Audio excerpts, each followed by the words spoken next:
Night. Full moon. A bright white cold light illuminated the rose garden and the castle located between the lakes in which the stars were reflected. Pink shoes and leather men's shoes were scattered on the floor. The dress and shirt lay crumpled on the floor. A red-haired girl was sitting on a guy. The young man's abdominal muscles slid under her palms. A moment and the girl woke up. Raspberry strands tangled on the pillow. A brunette was sleeping serenely nearby. The beauty glanced at the snoring man nearby. Miss smiled. He slept so peacefully wrapped in a blanket. His name is Frederick Reiferger.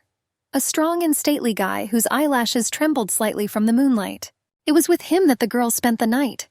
It seemed somewhat unreal. Goosebumps ran across my skin. After the stormy events after sunset, the body was pleasantly heavy and tired. On the snow-white skin there were crimson marks of hot kisses. My cheeks turned red from the memory. The girl ran her fingers through her mop of hair. She had heard a lot about the guy's difficult character, but he surpassed all words. If there were a young man to the taste of the fatal beauty, the red-haired woman would not think about the disadvantages of a man's temperament. Dawn was soon to return to their part of the globe. The girl thought hard about what else needed to be done in order to exchange bodies with her companion. Turning around, the miss hooked her toe on the brunette's body and golden sparkles covered her entire gaze. A second later, the crimson hair lay peacefully on the pillow. The guy, on the contrary, woke up. He moved his fingers. He looked around the ceiling. Everything worked out. Now Miss was in her lover's body. The girl immediately began to examine her hands and body. What was unusual were the large muscles and the huge difference in the size of the pair. The story of the crown prince was soon to be revealed to people. The young man hastily pulled on his black trousers and began to fasten the buttons on his shirt. He turned around to look at the previous body. From the outside, the girl looked cute. He spent 15 years in this body, but he never got used to the owner's face. She was the youngest daughter of Duke Chandler, Irenia. A beauty, always in traditional outfits of the Far East and with bright, long hair that smelled of sweet fruits. Before getting into her body, everything was much worse. The girl was a poor student, a real gray mouse in society. Then she moved into the body of a 6-year-old girl. Everyone considered her the first beauty in the empire. Smiling at the memories, the guy left the room. Irenia's body needed to recover from the transition, but that was no longer his problem. There were only a few reasons why he needed to move into the body of the crown prince. A long time ago, the sorceress cursed the family of Prince Derek and took him prisoner. However, later he found his love who lifted the spell. All I had to do was spend a hot night with her. Again and again. But things were never too simple. Duke Chandler's family was doomed to destruction. Derek noticed that something strange was happening in his body. The doctor helped him recover. He turned out to be the girl's younger brother, Cedric. No matter how much the prince was treated with potions, it was all useless. Naturally, this would never help a man. Curses were not cured like diseases. The distraught guy branded his entire family for treason. All members were killed, not quickly, but with pleasure while watching the suffering. The girl looked at the fire consuming her house, loved ones, favorite things and memories. In return, she remembered how the sorceress lifted the spell from Derek. It was all about the potion, which was worth drinking for 15 days. Miss could easily cook it. But naturally, the prince did not trust other people. Therefore, it was necessary to become one yourself. From the moment Dare grew up, the girl began to seduce him. Lead everything to tonight. At first, he was cold and indifferent. The girl seemed to teach him other emotions, feelings and desires. River's Island. A hurricane was raging outside. Thunder and lightning cut through the cozy evenings of the townspeople. Irenia stood at the threshold of the prince's chambers. He sent his girlfriend away from him. But from Mrs. Sly's smile, it was clear that she was plotting some kind of plan. Derek went down to the first floor. Servants, soldiers, and a butler were waiting for him there. They quickly reported that the rain had ended and the clouds were clearing across the sky. The man waited in the hall until midday when a bird appeared in the distance. It was the imperial envoy flying with a red ribbon on his paw. The burgundy bandage indicated that grief had happened in the ruler's family. One of the family members was feeling ill. She turned out to be the mother of the Reiferya Empire, Empress Elise, the woman who gave new life to the country. The prince immediately decided to return home. Everything was about the plan that Irenia thought through. Naturally, everything was fake, from the bird to the message. Morning. The man woke up from sunlight through the open attic window. My whole body hurt terribly. A second and he realized that everything seemed too wrong. Opening my eyes, I saw thin wrists and a neat manicure. These were women's hands. Turning to the mirror, the prince saw the appearance of a man who framed him by moving him into someone else's body. The rain continued to pour on the ground as if it had no intention of stopping the cataclysm. The warm light of the lamp illuminated the box. Velvet, small chest with gold monograms and a handle on the lid. The couple woke up with a buzzing head. The room was very stuffy and humid from the aromatic lamps. The guy pulled back the lid of the hiding place and threw a white pill into his mouth. Grimacing with bitterness, he swallowed saliva. He asked Irinia to hold out her palm and put the same pill into it. For some reason, he asked me to eat it for the sake of the two of them. The red-haired girl chuckled and nodded. The yellow eyes, not yet fully awake, sparkled with a cunning brilliance. There was the sound of water behind the wall. Derek went to shower. The beauty did not intend to stay in her chambers for long. I threw the pressed powder out the window to be torn apart by the rain. She called His Majesty, pretending that she had just made herself more comfortable on the bed. The man loomed over her. Drops of water flowed from skin to skin. The girl pulled the prince by the neck to her lips. In the morning, the sky looked like marshmallows in a child's package. Pink, blue, and yellow tones brightened the usual dawn. The ship rocked on the waves, raising its anchor. The weather was fine. The wind raised the sails, directing people to the right place. Derek stood up from the bench. The sound of the waves was in my ears. It was impossible to get away from it, even if I locked myself in the farthest cabin. Kisses burst into memories. Irene. Soft fabrics on the bed, red curls so long that they reached the opposite edge of the bed. He sighed contentedly. If everything went correctly, then this body will belong to him for as long as necessary for the plan. The butler came up behind him. Reported that Miss Irene was still sleeping. This was not bad because the body was recovering after the soul had moved. The brunette turned around. He asked what was bothering the servant so much. Sleep for a girl and the female body in general was very important. The servant took his leave and left to give orders to the maids to prepare the princess for going out in public. The prince always gave her gifts that other girls did not accept. But even despite this, such attention was much better than nothing. This time, the man, in the same way, passed through the maids a pink box with a crimson bow, matching the color of the girl's hair. Irinia pressed her fist against the window frame and peered out at the deck. Her body, the body of a prince, belonged to a girl, while the prince himself found himself in a female form. Her neck ached from the marks she left on this body. The gaze crossed with his own eyes. The soul of Irinia stood before him. Miss desperately pounded on the door with her fists. Cursed would be this day and the night preceding it. The maids interpreted the princess's hysteria differently. They began to support her and accused the prince of simply leaving after spending the night together. Irinia rolled her eyes. We had to look for the positives in everything. For example, now the prince did not need to send spies to find out what people were whispering about behind his back. It was in vain that he trusted the cunning girl and stayed in bed with her all night. All actions led to certain consequences. The man still needed to get used to the girl's weak body. Turn your head more carefully, take a step less sharply, and clench your thin fingers less. The man asked the servants to leave him alone and decided to think about further actions alone. Later, the maids brought tea and a gift from Derek in a burgundy box with a rose on top of it. She immediately suspected something was wrong with the girl and did not want to have unnecessary connections with her and her family. However, vigilance was quickly eclipsed by beautiful eyes. The girl threw the box away, crushing it on the floor. It was an extremely impudent gesture on the part of the prince to remind her of his bad attitude towards her. Trampling the box into the carpet, Irinia thought about how in her previous body the prince wanted to propose to the girl. It never occurred to Derek how cunning his victim might seem to be. And he himself turned out to be the weak link.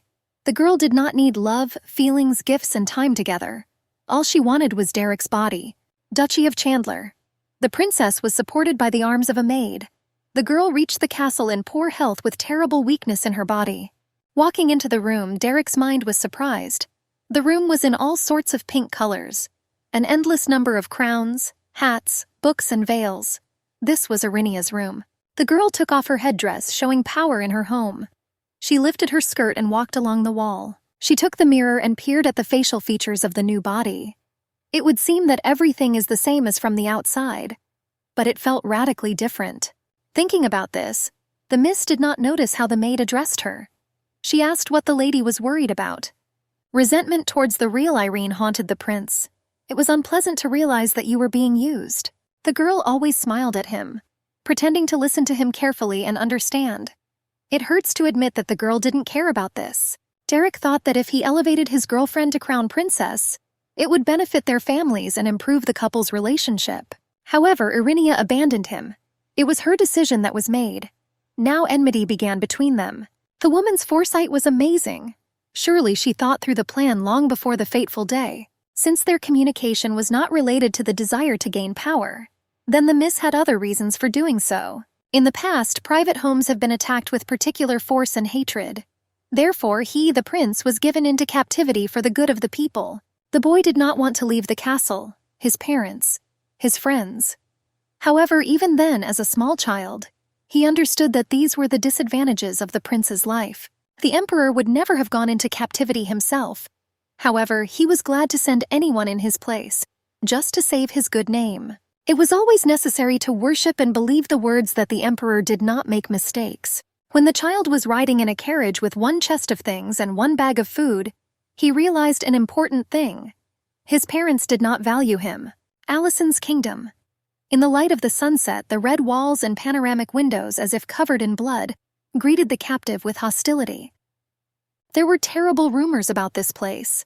Not a day passed here without murders, investigations, secrets, and abductions. And the servants who were assigned to the prince changed after every night. Not out of caution. They all died. Then Derek understood the meaning that would lead him to the title of crown prince. He wanted to protect his children and country in the future, without the sacrifice of a little boy. So the teenager trained day after day, became stronger and more powerful, fearless and smarter, faster and more honest. Thus, the prince awakened the ancient sword of the demonic dragon. With him, the young man gathered an army and set off to gain hundreds of victories. Having left his homeland as a prisoner, the now adult child returned as a hero of the empire. The girls here and there gasped at the presence of the prince. Everyone wanted to get at least a little attention from everyone's favorite hero. However, Derek was only interested in one girl, Irinia. The red-haired beast is ready to turn the head of the first person she meets with just one glance. While girls from all the palaces of the country tried to attract the fleeting attention of the crown prince, he admired the beautiful foreigner. Irene was nicknamed the Rose of High Society. Sophisticated, always dressed in the latest fashion, and most importantly, never accessible to others. This woman stole the commander's heart. The guy seemed to miss her forever. By amber eyes, scarlet cheeks, and plump cherry-colored lips, the prince did not compare the lady to a rose. I always mentally called it the first mind-stirring sip of wine. On one of the days of the reception, the miss approached the future ruler and bowed at his feet, greeting him. The voice was no less charming from the princess's appearance. However, up close, the girl had cunning eyes. The princess had money, fame, love from the citizens. That's why Derek didn't understand what she wanted from him. For several months, the red-haired woman walked around the guy. She appeared as if by chance next to him. She wouldn't let me take a single step without her crimson mop of hair. One day it rained heavily. The prince was changing clothes in his chambers from thoroughly wet clothes. Suddenly there was a knock on the door. Irinia stood on the threshold. She asked for forgiveness for the late visit and was frightened by something. The princess took off her hat. Clothes, hair, everything was wet from the bad weather that covered their city. The girl asked to be let inside. Allow you to warm up, dry your clothes, and wait for the end of the rain in order to return home. In order to evoke more emotions, she said that she was terribly afraid of rain and strong winds. In such weather, she could get sick or worse, be struck by lightning. Derek froze, not knowing what to answer. The heart beat faster from the transparent, damp fabric of the dress and the lady's trembling voice. Doubting that she was only trying to use the title of crown prince, the young man turned away without accepting the guest. Since then, Irene has become even more annoying. She ran after him everywhere, casually touched him or smiled in the crowd. Using stupid excuses, she clung to the brunette while he was walking in the garden or sitting near the lake. The sweet scent of peaches emanating from the princess's hair gave Derek a headache. The sound of heels along the road seemed to accompany him, like a curse from that rainy day. Turning sharply in a fit of aggression, the guy wanted to shout at the annoying girl, however. He could not utter a word. Instead of screams and words that he didn't want to look at her new dress, revelations came out. Derek touched the buds of the cream roses. He said that he always liked to spend time in the garden, enveloping himself like a blanket in the fresh smell of flowers. Irinia immediately picked up the conversation. She admitted that she had long dreamed of visiting the royal garden with the crown prince. The girl picked a not fully ripened flower and coquettishly inserted it into her hair. The white petals stood out brightly against the background of her crimson hair. The young man's cheeks turned pink. He was very embarrassed by the Duke's daughter. Her beauty eclipsed all thoughts that she was worth being aware of. After that meeting, Derek knew he would give Miss what she wanted. He would make her crown princess. I hoped that the beauty could be trusted. Now, being in her body, knowing that an exchange of bodies had taken place between them, the man was indignant. Irene asked the maid to send a message to the prince. The maid hurried to get the paper, seeing the mistress's obvious indignation. The girls circled around the red-haired girl. Their princess turned pale, clenched her fists, and looked like she was about to faint. The maids reached out to take Mrs. Body temperature. She angrily pulled her hand away. She kicked everyone out, asking them to deliver the letter and not touch her for the rest of the day. The body ached. Sweat dripped down my forehead. The girls being in Derek's body felt the changes in the soulmate state. The fact that the limit on the use of the body was also set further angered the commander's soul. However, there was no more strength left. Morning. The sun's rays fell smoothly onto the castle like petals, raising the residents to their feet before a new day. The commander was sitting at the table talking with the butler. As it turned out, the news about his mother's illness was a lie in order to distract the young man. Someone faked the message very well. Burgundy ribbon, bird from the royal aviary. Everything was thought out. Irenia's soul breathed a sigh of relief. No one had yet guessed that it was a girl and her servant. The plan wasn't really that complicated. It was necessary to choose the perfect day and then act quickly and quietly. First of all, the girl made her way into the castle, and then sending the message took less than 10 minutes. As imperceptibly as she appeared, the mist disappeared. Considering how long Irene had been watching the prince, she knew his every move. There was nothing to indicate that Derek had been replaced. There was another important plus. Irenia's brother Ain worked in the castle. He was her main accomplice and cover. However, now in a new body, the brother could trip her up in the plan. But in vast domains, it is unlikely that they would have met so quickly. More troubles went into preparing such trifles and everyday details of the prince's life. Despite his high position, the man had a lot of work with documents, various writings, and meetings. Irenia followed these processes, learning his style of presentation, handwriting, and manner of behavior almost by heart. Naturally, all this could not have happened without the help of Ain. However, her memory and ingenuity were still there. A banquet was to take place in a few days in honor of Derek's birthday. It was worth preparing for this even more than for work. The Marquis of Charleville stood at the prince's desk while he thought about something. Looking over the letter, the man chewed his mustache. He asked if he could ask a question that might offend the prince somewhat.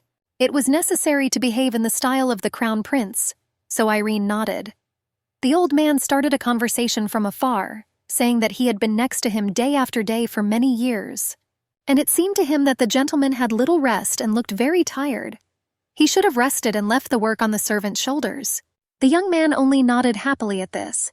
He got up from the table and asked the Marquis to find him a book for the evening. Its name was complicated. I had to write it down. The Imperial Comedy and Tragedy of Sir Diana was the title of the work. There was no this book in the royal castle, because the author was Irenia herself. However, the servant was ready to travel around the world in search of this book. In a bookstore, the book would be immediately wrapped in paper. The Marquis would have brought the package without knowing what was actually inside. The guy leaned back in his chair. Everything went according to plan. Just 15 days left and the curse would be lifted. There was chaos and chaos in Irene's house. The maids ran around the emaciated mistress. They held her hands while things fell off her bony body, so the maids noticed red marks on the girl's body. They were afraid of Derek's cruelty, even in such a seemingly pleasant activity. The prince's soul continued to be surprised at how fragile the body of the first beauty of the empire was. In a fit of passion, the couple could squeeze each other, scratch and pull each other's skin. However, such bright marks were a sign of the most delicate skin. The princess's body looked in the mirror, and Derek's inner world was reflected on the other side. It was hard to get used to this routine. The maids continued to scold the crown prince for his excessive cruelty and lack of manners. The girl's head fell into her hands. It was unbearable to listen all day long about my terrible character and misleading nature. Sooner or later she will have to meet the two brothers. They will immediately understand that this is not their favorite rose, but a fake in the guise of a sister. Having sent the maids out the door, The princess wanted to be left alone with her thoughts, guesses, and plans. In the green garden, the red-haired girl sat on a stump reading a book. The pages rustled from time to time like their source, the trees. The memory of their meeting while reading books cut through the prince's thoughts. How could such a smart girl act so recklessly? It was impossible to understand the motive behind the real Irinia's actions. In order to stop the girl, it was necessary to start by getting her body back. But how could this happen? A question that has worried the young man for 2 days. Then he didn't eat anything special and didn't drink suspicious drinks. The only thing different about that fateful day was the night spent with the princess. She, as it turned out, was a true sorceress. If everything was so simple, then it was necessary to repeat the night again. Force a girl in her own body to lie in the same bed. The full moon rose over the castle. Lanterns with warm yellow light were lit on the verandas. Several days have already passed since the girl's soul was transferred into the body of Prince Frederick Reiferger. Thanks to careful preparation, no one noticed any changes in the air. During this time, the guy even managed to spend the evening in the company of the king and queen. However, dinner went even better than expected. It was impossible not to take into account the fact that we rulers were ashamed in front of their son. The boy, at an early age, had to survive captivity and get out of there as a hero. The man's body seemed to reject emotions and pain.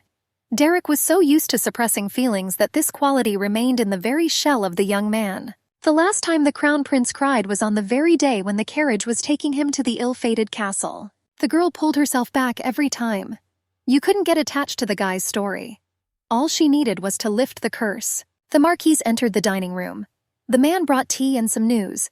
Duke Chandler's men arrived at the castle, apparently sent by Lady Irinia herself. The prince shook his head. This visit was not urgent. The servant could send the envoys back. The old man left the room. Only Frederick and a pot of aromatic tea remained in silence. The young man sank into a chair. The prince's soul was extremely intelligent and quick-witted. Surely the true crown prince had already guessed who exactly took his body. During these 15 days, any touch to Irene's body could bring everything back. The couple was not allowed to intersect. The young man took the book out of the package. Inside was an envelope with an important recipe for the very potion the witch was talking about. Small envelopes with antidote powder were hidden in a kind of hiding place, exactly in the middle of the publication. Small grains of an illegal, hard-to-find substance were dipped into the tea. The broth had to brew for 2 hours. Sip, second. The cup is empty. The potion was bitter and smelled of something particularly unpleasant and sour. The man tiredly slammed the book and envelope shut. It was worth waiting just 2 weeks, and the test was finally going to end. There was one more problem. The prince received dozens of letters every day from women who wanted to become crown princesses. The prince's heart was occupied by the red-haired beast, and no other lady received a chance from the #1 bachelor in the empire. Later, when the couple returned to their bodies with the curse lifted, Irene could lie about not knowing such details about her illness. I would make myself a victim in their fight. It was not necessary to become queen. The main thing was to avoid family conflict. Long ago, the Grand Duke placed a curse on Derek.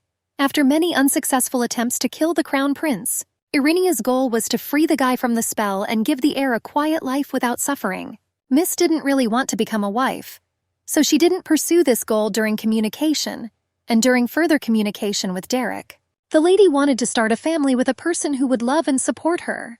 The king's son had a bad character. There was a knock on the door. The guest identified himself as Pierre Sylvain. The girl's soul just thought about him. I decided to enter. The ash-blonde bowed.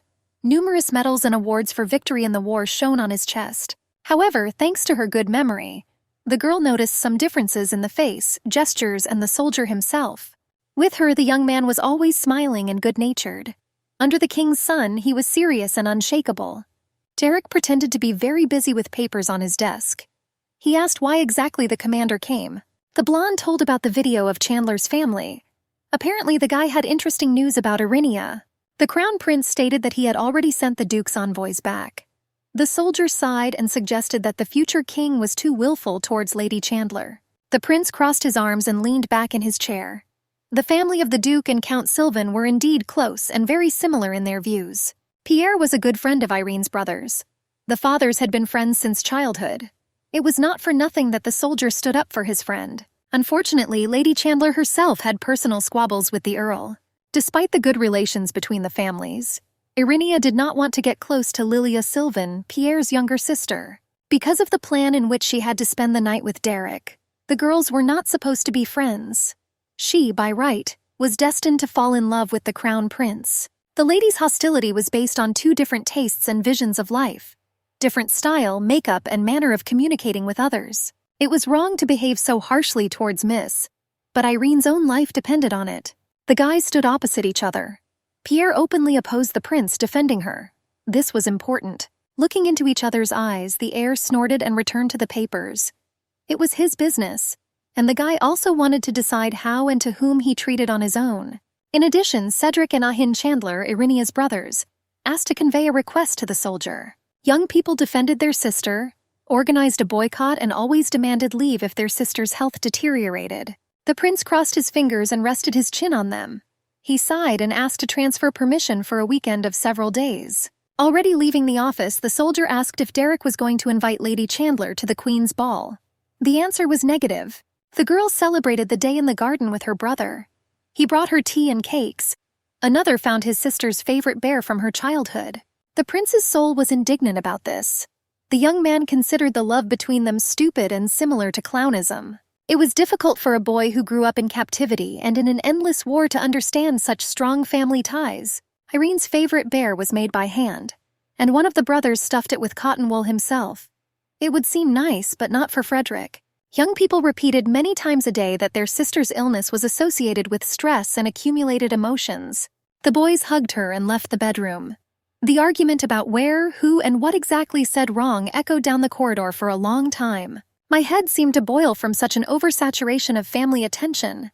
Finally, silence and nothing else hung in the room. There were 15 unbearable days left before the exchange. During this time, task number 1 was not to go crazy. Resentment towards Irene ate from the inside. Having stolen the prince's first night, the lady did not hesitate to defiantly return the necklace given to her the day before. The only option to find information about the curse and its destruction was to go to the library. As soon as Derek understood the meaning of such an insidious act, he would immediately reveal Irinia's secret to the whole world. Showed her real face. The prince was surprised at what else the girl was capable of for the sake of her, most likely selfish goal. Having lost hope of finding any clue, it was as if a button was pressed under the girl's knee. A cache came out from the first bookcase on the left. The safe was a hollow pull-out shelf above the drawers. The guy's soul rejoiced. Apparently he found Irinia's secret. This only meant that victory was one step away. The book looked like a book, in a regular cover with regular pages, but Mrs. Simple's favorite book could not be in the hiding place. The girl opened the book and began flipping through the pages one after another, not missing a single seam, folded corner, or glued sheets. Deciding to read the text, the prince's consciousness was horrified. My hands were covered with goosebumps and my eyes ran over the shelves. The book turned out to be not at all what it seemed at first glance. In fact, it was an ordinary photo album, but with especially expressive photos of the actors. Irene's body landed painfully on the mattress, thereby lifting yet another plush toy in the room. The cunning girl even changed the hiding place. Frederick wanted to quickly return to his body and live as before. For now, his whole body ached with pain and fatigue. His heart was tormented by the fact that he would never again be able to look at the princess's charming smile as before. It's morning. Dawn painted the sky with pink and gold tones, driving the moon into shadow. The prince jumped up after his sleep. My chest heaved with deep sighs. Around was his bedroom, bed in view from the window. Feeling his body, the guy realized that he had returned to his body. Not believing my feelings, I grabbed the mirror and peered into my own face. Irenia woke up stretching out on soft pillows. The birds were already sitting on the windowsill and singing morning melodies with all their might. The red-haired girl looked around her fingers, her legs, and the room. Finally, she managed to return her native body. Surprisingly, the prince did not leave wounds on her body so that upon her return, the miss would suffer from pain. The maid quietly entered the room. She asked if the lady had woken up and what she had wanted since the morning. The girl asked to prepare a simple breakfast. Eva was glad that Her Majesty had returned to her former tastes. Irene smiled. Finally, she asked me to tell the family to gather in the garden in the afternoon for a cup of tea. Mrs. Brothers and father were already sitting at the table. They did not touch the tea and cakes, heatedly discussing their relative's illness. The girl quietly came out from behind the peony bush. She apologized to her family and took her place at the table. Dad immediately began pouring a drink into his daughter's cup, reverently calling her baby. Irenia laughed, asking how long her parents would call her little despite her 21 years of age. The family plunged into memories from the girl's childhood. She smiled and started eating. I remembered the days when she lived with her brothers. The redheads often joked that if someone suddenly fell in love with their sister, they would have to hit her harder and run away just as quickly. The pleasant atmosphere was interrupted by the envoy. He ran holding his black coat and tried to catch his breath. His Highness the Crown Prince wanted to see Lady Chandler in his castle as soon as possible. Silence hung over the table. My father was immediately against this. His princess was too weak to move around the castle, let alone the neighboring kingdoms. The daughter placed her hand on top of the duke's clenched fist. It was not difficult for her to visit the future ruler, especially if it sounded like an order and not a proposal. As she left, the miss thanked the family for the pleasant time and hurried to fetch the messenger. The carriage arrived at the prince's castle towards sunset. Irene was waiting for this moment with special trepidation. On her way out, the princess saw the crown prince himself. The rising sun of the empire itself greeted the guest at the threshold. The girl stood in front of the tall and strong commander. It was time for the culmination of her plan. The couple walked silently along the path. Derek walked ahead thinking about something and rubbing his chin. A flirtatious girl trotted behind him.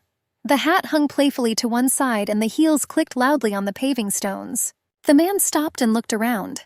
There was no one nearby, no one could overhear their conversation. The young man asked the question directly. He was interested in what exactly the princess did with their bodies and what it was for. The brunette noted that before this event the beauty always smiled at him and was kind. The red-haired woman bowed her head. She apologized for not understanding what His Majesty was talking about. The guy growled in anger. It was a blatant lie. The girl couldn't help but notice what had been happening over the past 2 weeks. Irenia quietly rolled her eyes.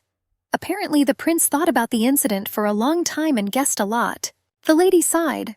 Still, she admitted that she knew about their exchange of bodies the day before. But she shook her head and said that for her it was a surprise.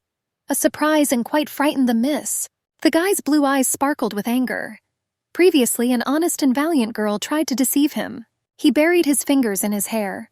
Any person who knew nothing about the ritual would immediately want to meet and talk. But Irene didn't do that. Milady explained her quick departure from the island by saying that a royal bird with a red ribbon had flown to her. There was no need to explain what it meant. The crown prince did not calm down. He gave the following argument. The girl rejected all the messengers he sent every day. The man blushed with anger. It was even interesting what other lies the princess would tell him. The lady admitted that she rejected all the messengers due to the fact that she really avoided His Majesty. Gathering her strength, she put her hand on her heart. She admitted that she no longer loved Prince Frederick Reiferger. It was as if an electric shock had struck the young man's body. The lower jaw dropped, the eyes widened. He was at a loss for words. His thoughts were swirling and at the same time absent.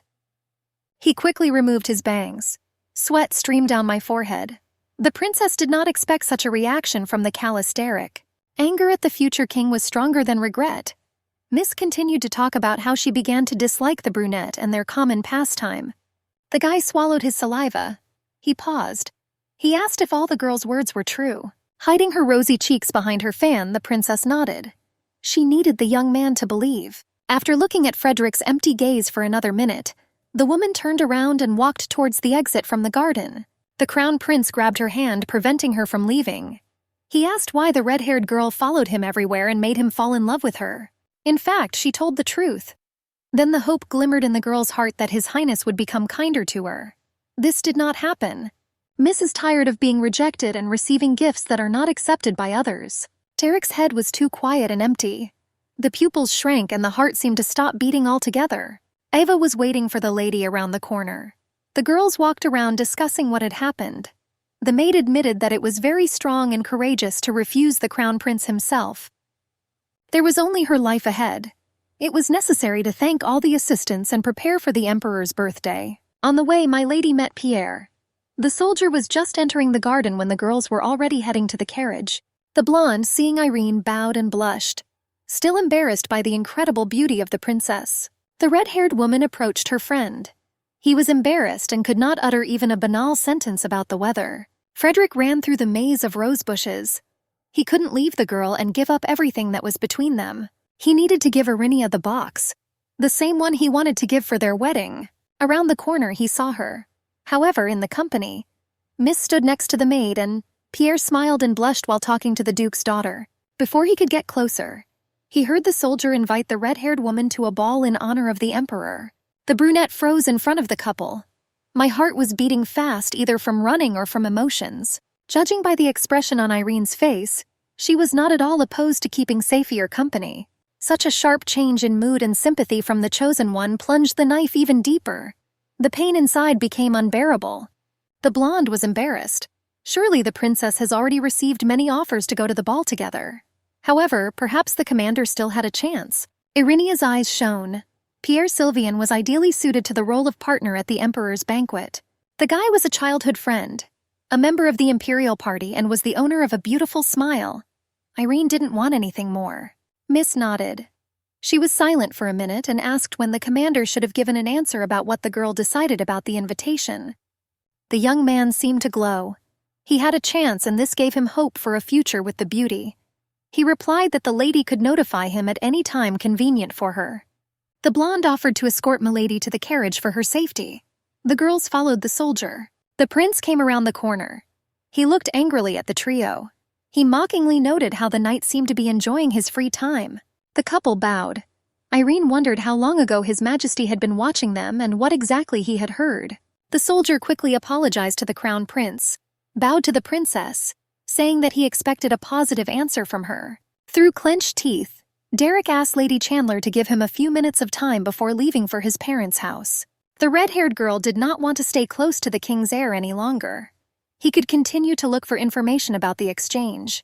In order to arouse pity, the girl began to cry. Noticing this, the brunette sighed and turned his back to the miss. He didn't need to fall for her pretense. The girls stood for a minute and walked away towards the carriage. Frederick remained standing until the princess and the maid were no longer visible. In the carriage, Irinia sat with her head down. Eve hugged her mistress by the shoulders and asked how she could help my lady. One could only hope that Derek would not tell the world who forcibly took his body and returned it just as easily. Despite the fact that the prince had no evidence, the king's heir could be believed from one word. Unlike the duke's daughter, Eva said that recently Irinia often looked at herself in the mirror. Apparently the man liked her appearance so much. If Frederick really was in love with her, the girl would not have to worry about her family. However, the crown prince was not the kind of person who would sacrifice his country for a woman. In order to distract herself, Irene asked the maid to go to the jeweler. The lady needed a new piece of jewelry. It was important to note that a specific jeweler was needed for the important business of Princess Irinia. Night has come. Derek sat at the table and thought about the girl, her hiding place, and the secrets that the appeal hid. Irinia's tears were probably fake. The guy earned this ability to distinguish true emotions thanks to his position in the country. The young man rubbed the bridge of his nose with his fingers. If he knew about the false tears, then why couldn't he ask the lady a question? Today's meeting only convinced Frederick that the body exchange was her fault. He took the jewelry out of his pocket. Pink box with a bow and small roses. Inside was a necklace for a marriage proposal to the duke's daughter. The door behind me opened. The Marquis stuck his head through the crack and asked permission to enter for a short conversation with His Majesty. The prince nodded. The old man walked up to the table and took out a package of tea from his bag. He spoke with exaggerated delight about the excellent taste and healthfulness of the drink. I didn't forget to mention that for the last 2 weeks everyone has been busy searching for this variety. Derek wasn't surprised by this. He slammed his fist on the table and asked to call young Mr. Chandler. The heir needed an urgent medical examination. The blood ampoule was full. The nurse took a test to check the body for abnormalities. Frederick needed to know from the examination findings what the body had been eating lately. The man did not hide the fact that he suspected Irene of taking poisonous herbs or drinks in order to harm the crown prince. I thought about how correctly it was worth punishing Miss. I imagined how the girl had to suffer after she left the boy after the night together. Eve burst into the room. In their hands were boxes with new jewelry masterpieces, silver ring with diamonds and a necklace to go with it.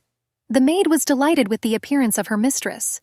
The lady always received her outfits in a single copy from the designers she had worked with since childhood. Thanks to her particularly ideal appearance, world designers signed contracts with the Chandler family. Speaking of the outfit, The maid took out a box with letters from guys who wanted to go to the ball with the Rose of the Empire. Without opening the envelopes, Irenia began to write a letter. Eva looked over her mistress's shoulder with curiosity. Having put the stamp, Miss asked to send the answer to Count Sylvian. The eyes sparkled slyly in anticipation of meeting the soldier. As she was leaving, the girl reminded the princess of her upcoming meeting with Madame. Irene was ready to come down any minute. The family gathered around the table, already set for dinner. The father was pleased with his daughter's good mood. There were no brothers at the table. Mother reported that one of the brothers was summoned to the crown prince's palace. This news greatly surprised Irene. I asked if the empress's condition had worsened since the brother himself was called. The duke reassured his daughter that everything was fine with Derek's mother. It was the prince himself who demanded to undergo a full medical examination. The man turned out to be extremely smart.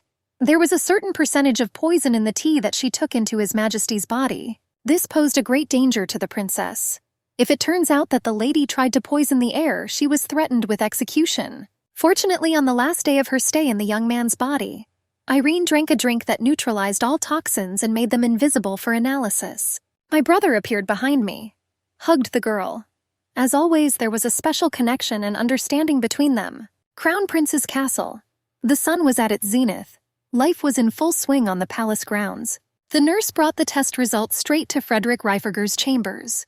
There were no serious deviations in the table. No possible attempted murder was observed in the body. The prince asked if the poison could have been taken over a long period of time. The doctor rustled his papers in fear. He said that if Derek did not take the neutralizer, then the analysis would show even the smallest dose of poison in the body. The heir asked the guy to take this more seriously and check everything that His Majesty had taken over the past 2 weeks. The notebook seemed to rustle with pages covered in all the information about the Crown Prince's health. The only herb that was seen in the tea carried beneficial enzymes for men's health. Nothing more. This fact greatly surprised the young man. He himself would not have thought of taking a drug of such effect. The nurse tried to hold back a laugh. He explained that the decoction did not cause any harm except benefit for greater stamina. The prince was horrified. The girl not only hid what exactly she was trying to send to His Majesty, but also disgraced him in front of those close to him. All the next time, Frederick thought about whether this was the reason that Irene left him. Cedric, still in his chambers, tried so hard to hold back his laughter that he blushed. The enraged prince asked if the doctor was going to mock him. The guy quickly pulled himself together. Irene openly laughed at her former lover and was not afraid of the consequences. In addition, it is unlikely that the girl who was initially ready to leave him would try to improve the young man's health. From this, Derek came to the logical conclusion that the fatal maiden tricked the future king himself like a child. It wasn't his behavior or the night they spent together. Irenia's plan has been going on since the beginning of their communication. The naive young prince thought that if a couple spent the night together, then the only outcome was marriage. Unfortunately, he was wrong. The angry brunette took the notebook from the nurse and tore all the sheets of paper in it. Irene was sitting on a bench in the garden. Nearby stood a teapot with aromatic tea and a book. Birds sang around and the atmosphere was truly magical. My brother's voice came from behind. Cedric was already hurrying to his beloved little sister. Judging by his mood, the young man was about to tell a funny story from his work. Usually there were quite a lot of these and the guys joked about it for a long time. In their ear, as if someone could hear them, the brother told the crown prince's secret about herbs. His laughter brought tears to his eyes. However, Irene was not amused by this story. This behavior alarmed the elder. Before, the girl was always happy to share rumors with him. The girl was very ashamed. Having spent so much time reading about how good the neutralizer was, Miss forgot to look at the other properties of the herbs. She wanted to lift the prince's curse, but not to disgrace him in her own circle. Covering her face with her gloved hands, Irene lowered her head. She was overcome with a bad feeling. Misunderstanding Milady's sudden change in mood, Cedric grabbed his sister by the shoulders and began to shake her. He asked to forget the heartless ruler and not suffer. The red-haired girl twisted out of the tenacious and loving arms. His cheeks turned red, either from embarrassment or from his brother's violent reaction. Walking in the garden, the girl thought about how her father and brothers took care of her. Still, such care could not but please the fragile princess. Ahead there was a small tunnel of bush climbing roses. This was the path along which Irenia took her first steps. The father could not leave this place just like that and decorated it in the best traditions of a loving family. Lost in pleasant thoughts, the lady almost missed the prince's voice around the corner. He was outraged by something. Irene did not understand what His Majesty was doing in their castle. She hid between the bushes in the shade. Hearing the timid apologies of her guards who could not find her, she decided to approach His Sunshine herself. She asked the guards to leave the couple alone and sighed and turned to face Frederick Reiferger. She bowed to the crown prince and offered to escort him inside the castle and receive the heir properly. The brunette didn't move. He asked if the princess wanted to forget everything about their night and pretend that nothing had happened between them. Fortunately, at least in her thoughts, Irene was honest with herself. She liked Derek even despite his shyness. Sighing, the red-haired girl turned to the guy. I asked why he thought that this was the reason for their separation. She admitted that her brother told her everything. The tea that Miss drank was good for the immune system, and she didn't even suspect that it contained an aphrodisiac. Frederick sighed. Even though the princess did not want to disgrace him, the fact that she fed his body with poison was provable. The only salvation for Irene's head was the prince's confession of his curse. However, this could then affect his future throne. Such a bold statement from the heir angered the miss, and she snorted irritably. Using the same way of thinking, one could guess that His Majesty was hiding a knife under his jacket. However, the young man only pulled out a pink box from his inner pocket. Irenia managed to duck from a possible blow. Without feeling any pain, she looked up and saw in front of her a gold chain with a charming pendant in the form of a royal symbol. The crown prince blushed. He offered a deal. He forgets about Lady Chandler's trick and she was supposed to become his wife. Silence. Milady's amber eyes glared at the velvet covering of the box. The couple seemed not to be breathing. A moment later, Miss took her eyes off the young man's hands and turned away. She replied that she could not accept His Majesty's offer. She shook her head and explained that she wanted to marry for love, and that's the only way. Even the opportunity to become queen could not convince the principled lady. The prince slammed the box shut. The reason was indeed ridiculous and wrong. He took the girl by the hand and lowered himself to her ear. Almost in a whisper, he said that if she was not satisfied with their night, they could repeat it again. Irene blushed and tucked a curl of hair behind her right ear. The brunette's words radiated heat throughout his entire body. Frederick's ideal face, strong body, and ideal position in society did not fit in with his stupid words. The red-haired girl jerked her shoulders sharply and walked away from the man. She said that the cat's offer was impossible to fulfill. As Irenia had said earlier, she no longer loved Prince Derek and wanted nothing to do with him. The prince sighed and closed his eyes. It was hard to be next to a girl who not only broke his heart, but also created a huge problem with the reincarnation of their souls. In her own thoughts, Irene thought about how things would have turned out for them if Frederick had not stood in her way. Derek gave the princess one last chance. She only needed to answer the question of what was the reason for Lady Chandler's actions. The red-haired girl began to flirt in front of the brunette. It was necessary to get out of their dialogue as easily and quickly as possible. She knew how His Majesty was affected when the princess called the young man by name. He immediately blushed and could not contradict Milady. Blue eyes burned with rage. The future king raised his voice, wanting to know why the duke's daughter did this to their bodies. Irenia thought that no one in her place would refuse to become the wife or mistress of the crown prince. However, their paths had to diverge. The girl picked up the box, closed it, and twirled it in her hands. Without looking up, she apologized to the brunette. She placed the box in the palm of the future king. She explained that love in one direction would not lead their couple to anything good, because she needed to say goodbye to Derek. Pain pierced my body. It came from the inside, exactly from where the prince was now holding his hand. Irene's words pierced his chest like arrows. The look became empty. The girl continued to talk about the values of the Chandler family, that she needed a young and caring partner. Frederick clenched his fists. Without containing the anger in his voice, he asked what kind of love the Rose of the Empire craved. Irene did not try to explain to a person who could not feel anything what kind of love she needed. Footsteps and a man's voice were heard from behind. The girl slowly turned around, trying to calm down after a verbal altercation with His Majesty. It turned out to be only the jeweler Hades Killian. Behind him rattled a box of precious stones for the lady. Irenia breathed a sigh of relief. She asked the guy to go to the castle, and my mother hurried to say goodbye to the prince. As he passed, the guest examined His Majesty from head to toe. Frederick asked with undisguised contempt who the young man was. Irenia introduced her personal jeweler. In a whisper, the brunette asked if the professional was too young. The girl laughed. She was not going to be with every second person in the empire, and the young man seemed like a child because of his thin physique. She asked again if the crown prince could leave them alone to work. It was necessary to carefully drive away the annoying blue-eyed one. Sitting in the hall, Irene stroked the boy's hair and thanked him for coming today just on time. The blonde blushed. He was pleased with the lady's words and faithfully accepted the praise. The princess smelled the perfume in Hillian's hair.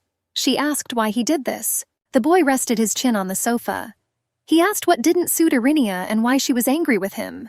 Miss hastened to assure that there was no problem that the guy was getting older. However, she noticed that he should have applied less perfume before coming to her.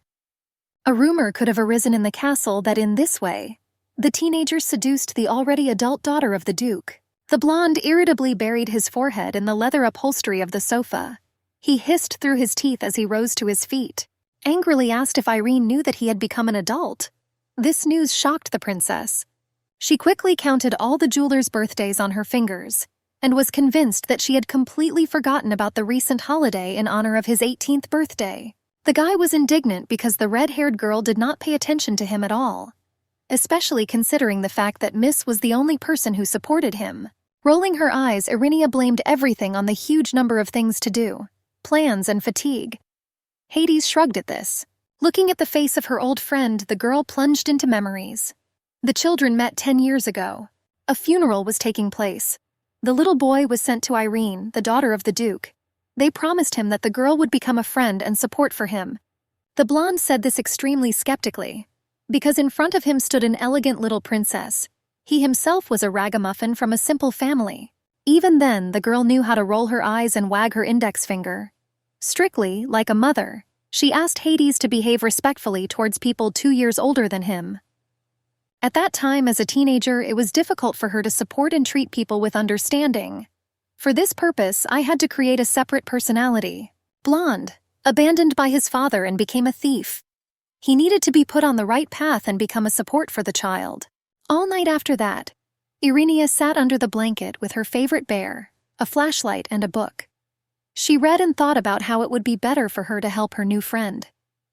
Thanks to the influence and support of the ducal family, the guy quickly increased his strength and ruled underground in the imperial capital. Trying to make amends, the princess asked what she could give for her assistant's birthday. Chuckling and not looking up from the decorations, the young man asked to save his wish until 20 in order to steal Irene's kiss.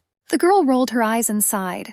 At times, young guys were unbearable to communicate with. Hades touched on the topic of what he had learned about life in the main palace. The young man saw the strange movement of the noble faction. This small event could lead to big consequences. Irene was inclined to believe that people were preparing en masse for the election of the crown princess. At the emperor's ball, Frederick would certainly have raised this topic. Due to the fact that next to His Majesty there was always the Rose of the Empire, the faction was still unable to nominate its candidate.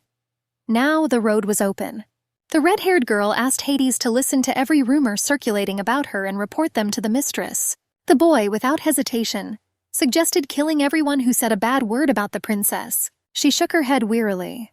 It was impossible to kill indiscriminately, especially since people in this case would further strengthen Lady Chandler's bad reputation. In front of the sofa where Miss was sitting, all kinds of bracelets, pendants, earrings, rings, necklaces, and even tiaras were laid out. The young man was still trying to say something against Irinia's position, offer to punish people who want to ruin the glory of his mistress. The girl just smiled. Even without outside help, she never left her offenders unpunished. A little later, the couple drank aromatic tea while discussing the latest news in the empire. As it turned out, Duke Cadion often exchanged letters with someone abroad. It looked suspicious. The man was the half-brother of the current emperor, and could be planning something terrible in order to ascend to the throne in Derek's place. His mother Lola was the mistress of the former ruler. Everyone treated the woman with disdain because of her low position in society. However, the lady did not intend to compete with the empress and never asked for money. Miss always kept her head down and knew her place in the castle. Despite this, she gave birth to and raised the Grand Duke. Little Cadion did not understand the behavior of his mother and his mistress. That is why he believed that his family was humiliated. A few years later, a real war broke out between the kingdoms. The fire captured the cities. The people furiously trampled the flags of the enemies and actively followed the rulers. At that time, Cad lost several brothers at once like him, heirs to the throne. In one morning, the boy took second place in line to the throne, having spent his entire life in last place. Rage bubbled up in his soul. When Derek was taken prisoner, the man no longer worried about his opportunity to step into the shoes of the emperor and take revenge on those who had wronged his family. At that time, a curse was placed on the prince, which, if revealed, would not have allowed Frederick Reiferge to become ruler. Taking small sips of tea, the princess kept thinking about who Cadion could be corresponding with so actively, and why he needed it. There was a day left before the banquet in honor of the emperor. The weather was pleasant: sun, small clouds, and light wind. The crown prince did not enjoy nature like many others, did not walk in the gardens, and did not spend time reading entertaining literature. Today the man was busy with documents, letters, and most importantly, his thoughts, from which the rose of the empire did not emerge. Surprisingly, all the pages filled out by Irene were intelligible and quite in his style of answer. Tiredly leaning against the back of the chair, I realized that the princess was not only smart, but also extremely talented at playing the role of another person. After knocking, Pierre Saffiero entered the office, just in time to distract the prince from the annoying red-haired beast. Sylvain always addressed the girl by her first name. They seemed to have known each other for a long time, and the family also got along well. Having reported the news from the service of the Seventh Order, the young man was ready to take his leave and return to his business. Not long enduring the company of the annoying soldier, His Majesty quickly released the blonde and allowed him to go to rest earlier. Without hiding his joy, the knight thanked the ruler for his generosity. Thanks to the free evening, he could better prepare for the banquet. When the young man was already leaving, the crown prince called out to him. He asked if Pierre had found a partner. He nodded his head positively and smiled proudly. He had the best couple in the entire kingdom. She was Irinia Chandler. Frederick clenched his fists. The best method of revenge was to initially hide emotions and control oneself and one's actions. No matter how much the future king tried to hide his anger at the couple, it was even beyond the self-control he had developed over the years. Before they had time to part with the girl, she was already happily allowing herself to be taken to the ball by someone else. It was outrageous. Rising from the table, the brunette stopped the leaving soldier. He asked how long the young people had been close. Frowning, the knight replied that due to good friendship from families, the couple met in childhood. Since then, they have always been together. The crown prince asked the next question. I was wondering who first suggested that the two of them go to the banquet. The blonde replied that he had previously asked about His Highness's plans for the lady. Having received a negative answer, he immediately went to ask for the princess's attention. Derek squeezed his own forearm. When the woman was in his body, she did everything in advance to avoid his company. Blue eyes peered into the soldier's pale skin. Of course, the young man was the center of attention of the lady. During the parade, all the ladies who wanted attention ran up to the commander of the 7th Detachment and offered scarves, water, food, and even themselves as support after the battle. The knight himself never refused attention, but only encouraged the girls to crawl in front of him with his pleasant words. The prince considered Pierre and that guy from the jewelry store as far from equal to him. The guys were pale and quite thin. Derek happily imagined young Sylvain crying in his bedroom after Irene left him.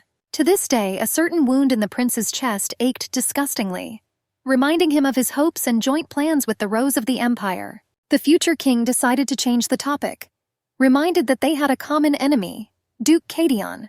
He planned to seize the throne at any cost, especially after Derek managed to escape from captivity. If necessary, in order to save her family, Lady Chandler would have to choose a husband who would give protection to her and her family. The blonde lowered his head and nodded. He understood exactly what the ruler was hinting at. After the knight left, the brunette tiredly rubbed his temples. He was surprised by how often Irene appeared in his thoughts. The day of the banquet has arrived. Eva circled around the mistress and squealed with delight at the sight of the princess's outfit. The redhead wore an off-the-shoulder burgundy dress, jewelry to match the outfit, curls and lace gloves. Before leaving, the maid threw a cloak on the lady in the same shade as the dress. She happily sent Miss to the ball, satisfied with her work. Father and brother were already standing at the carriage. The men admired the appearance of their girl and smiled from ear to ear. The brother promised that all the guys who saw the lady would faint from her beauty and radiance. A security guard approached them, notified about the arrival of the eldest son of the Count Sylvian family, Pierre. Irinia's eyes shone. The commander looked great in his dress uniform, blue with white edging and pearl buttons. The blonde was just as confused. His companion was gorgeous in her new look, and the color of the dress emphasized her aristocratic pale skin. The couple set off in a separate carriage. The moon, stars, and the incredible beauty of the Milky Way have already disappeared in the sky. The soldier shook hands with his companion. Irene entered a charming carriage with warm lights and soft benches. Pierre sincerely confessed to Miss that he was hoping for a wonderful evening in her company. This made the redhead smile. Sitting opposite the blonde, the girl noted her companion's trembling palm and shifting gaze. She openly asked if the man was nervous. Closing the door, the young man nodded. He admitted that anyone who bothered to dance with the very rose of the empire was worried. In addition, the knight was responsible for the safety of the princess. The girl smiled. It was nice to stay close to a responsible and skilled warrior. The blonde was still embarrassed. I asked the young lady to voice any suspicions or ask her to leave if she became uncomfortable. He suggested discussing in advance who exactly should be kept at a distance from the princess. Pierre smiled as if he had not said anything strange. Irenia caught a hint of Prince Derek in his words. Main castle. The musicians had already played a classical symphony for string orchestra. The ladies from the balconies turned to the entrance and began to whisper. All eyes turned to the newly arrived guests. Lady Chandler entered, accompanied by Commander Sylvian. Everyone was amazed at the ladies' choice this year, and the princess's outfit made the ladies jealously pull back their skirts. Passing by the ladies from the aristocratic faction, they changed their gaze, covering their smiles twisted with anger with fans. Such a sharp flow of negative emotions surprised Irenia. She didn't expect so many girls on the enemy team. One of the ladies approached her. Pierre held his lady's hand tightly for her confidence. The woman herself behaved confidently and steadfastly. Without standing with the girls for long, the princess decided to go into the hall first. They looked at her with the same hateful gaze. The leader among the group of aristocrats sighed loudly after Irene. She began to playfully say that the lady had come to the ball not with Frederick, but with a completely different man. The ladies laughed because the first lady did not hold the title of crown princess and decided to become a countess. The soldier already wanted to return to the envious women. Irene held her companion with a straight back and a calm expression on her face. The girl already knew how to take revenge on the nasty girls from the aristocratic faction. She slowly turned around, tapped her heels on the tiles, and walked up to the gossip girls. I asked if the misses had talked about her. The main one feigned embarrassment. She said that she did not think that the words would reach Lady Chandler. The red-haired girl took a closer look at the nastiest of the gang of aristocrats. Her face was very familiar. All that remained was to remember where the girl knew the brown-haired woman from. A picture from an event in the large royal garden popped into my head. Then a girl followed her and Derek, looking rather angry. The girl's family was simple, lived outside the city, and recently moved to the center, having bought a small estate. The girl dreamed of improving her status as a commoner, and did the unthinkable in front of His Majesty. It was as if she accidentally spilled red wine on herself right in front of the couple. In such a feigned manner, she tenderly apologized to the crown prince for being careless. Having walked 2 steps away from the girl, Irenia repeated the act, stumbling. Frederick picked up the fragile body of his companion. Both blushed, looking into each other's eyes. The red-haired girl hastened to apologize for her clumsiness, but continued to walk with the air on her arm. Then the enmity began between 2 girls of very distant statuses from each other. Naturally, Irene did not hesitate to mention this incident to the girls' friends. Out of shame and anger, the simpleton blushed even more actively, waving her fan. She did not expect such a daring answer from the Rose of the Empire. People around heard the entire squabble between the ladies, and began to heatedly discuss the behavior of the new girl among the aristocrats. Pierre sat behind in shock. The man did not expect such strength and confidence from the seemingly fragile lady. However, the red-haired girl did not think about finishing yet. The brown-haired woman had to answer for her insolence. The girl came closer to the princess. She apologized for the incidents that happened in the past. She asked me not to raise this topic again. Irenia just smiled slyly. She did not at all want to humiliate others and show her superiority. It was just a matter of putting arrogant people in their place. The aristocrat laughed again. Turning to her friends, she said that she could afford that dress many more times. Miss didn't like it when someone boasted about money, especially those people who actually didn't have any. The lady chuckled. The other girls weakly agreed with the simpleton. However, that was not all. Irene asked if the girl really lived in great luxury as she told her circle of high society. The red-haired one continued the topic. She said that it was unlikely that the brown-haired woman would have been able to buy a new dress, because the designers were already aware. The girl turned sharply to my lady. She asked what she meant when she spoke about tailors. It just so happened that at that time the princess was working with the designers of the new girl's dress, and she couldn't remain silent about how their client was ruining precious works. As a result, the girl's outfits could no longer be sold. After examining the guest from head to toe, the daughter of Duke Chandler rendered a verdict that the dress was not from the capital at all. Irinia waved her fan theatrically. The face of the previously daring girl showed horror and confusion. The friends came out from behind the brown-haired woman. They asked whether the Rose of the Empire treated them, simple aristocrats, too cruelly. When asked what kind of family the defenders were from, they only remained silent and turned away. Everyone knew that Irene's offenders had an extremely bad life. Both brothers and father stood like a wall to protect the youngest of the family. Pierre leaned towards his companion's ear. He offered to continue their evening without the annoying ladies. Having said goodbye, the princess went first to the banquet hall. The blonde held Miss by the waist as he entered the center of the event. Irinia was already drinking her second glass of wine that evening. The soldier was not distracted by food and drink, vigilantly watching his lady. He suggested that the duke's daughter replace the wine with lemon juice. This surprised the girl. She asked why Sylvian wanted this so much. The girl deftly dodged the soldier's hand. She asked if he wanted to take advantage of Mrs. Intoxication and take her hand. Pierre blushed. He asked me not to joke about him like that anymore. Milady smiled at her old friend and laughed with him. Leaving with a glass, the young man said that earlier, when his friend was drunk, she talked about the same things and touching between them. To him it was nonsense and something that should not have happened. These words made Irene think. Why did the knight so not want to talk about something intimate with her? And why did he run away after the words of his companion? Pierre's sister appeared behind him. The same girl who should have become crown princess according to the faction. Noticing the Rose of the Empire, the blonde's smile faded. The girl apologized for not noticing his brother was his lady. The commander asked the ladies to wait for him and quickly got lost in the crowd. The girls were left alone. Hiding her face behind her glass, the red-haired girl thought about Lyra standing next to her. Surely she believed, just like other aristocrats, that Lady Chandler stood in her way. The girl looked confused and scared. It seemed that the miss was not in the hall but far away in her thoughts. Irene decided to be the first to start a conversation.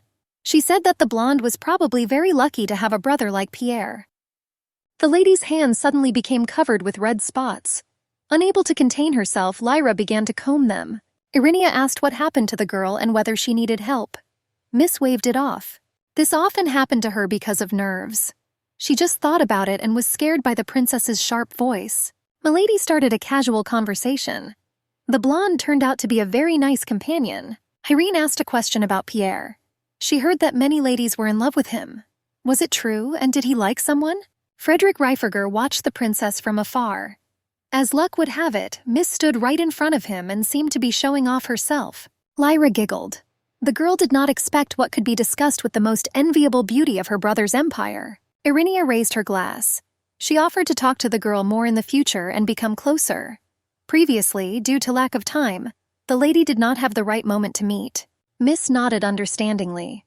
I sympathized with the princess because I had already heard about her and the crown prince. The red-haired girl felt funny.